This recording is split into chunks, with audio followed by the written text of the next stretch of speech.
Après, si vous parlez de la religion est présente dans ce roman, parce que الكريد المفاد جهد dans son relâche, etc.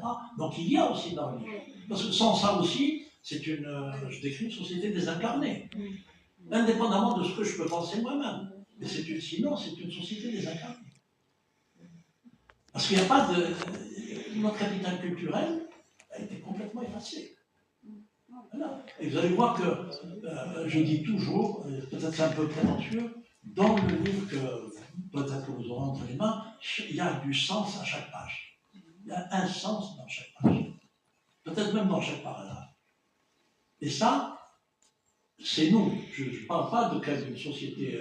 vous savez, la littérature algérienne d'expression française, dans l'immense majorité des cas, c'est ce qu'on appelle la littérature indigéniste. C'est-à-dire qu'on écrit, y compris malheureusement les nôtres, parce que c'était une exigence de l'époque.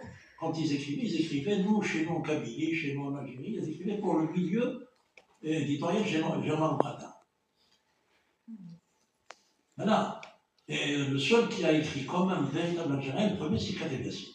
Kateb Yassine, quand vous le lisez, un jour j'ai fait lire quelques pages de Nejma à une amie française qui est médecin, dans le même service.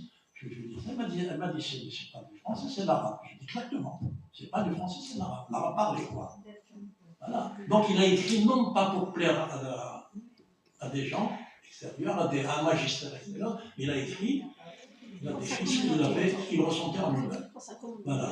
Moi, la question de la modernité, de l'universalité me crispe à fond. Pourquoi? Parce que même l'histoire, les historiens colonistes voudraient qu'on la raconte comme eux ils le veulent. Et nos historiens, je le dis toujours, j'en connais une flopée d'historiens algériens, ils sont pétrifiés. Parce qu'ils ont toujours peur de dire des choses et que ça ne passe pas dans le milieu académique français. Il y en a un jour, quand j'ai sorti mon livre, qui fait 750 pages, Résistance algérienne, quand il a regardé tout ça, il m'a dit il faut parler. J'ai dit, mais c'est déjà fait. C'est un historien, soi-disant, entre guillemets. Il m'a dit, il faut parler de la violence, il faut mettre en parallèle la violence. La violence du FLN avec la violence de la colonisation. J'ai dit, ah bah, tu le dis, tu verras. Il n'y a que ça. Il n'y a que ça. Voilà. Donc c'est un historien. Mais eux, ils sont incapables de faire un récit national, parce qu'il faut faire un récit national. Ce qu'on peut dire, c'est que l'histoire, de manière générale, c'est un conte de fées. C'est l'histoire écrite par le vainqueur. Je donne toujours l'exemple ici, la Deuxième Guerre mondiale avec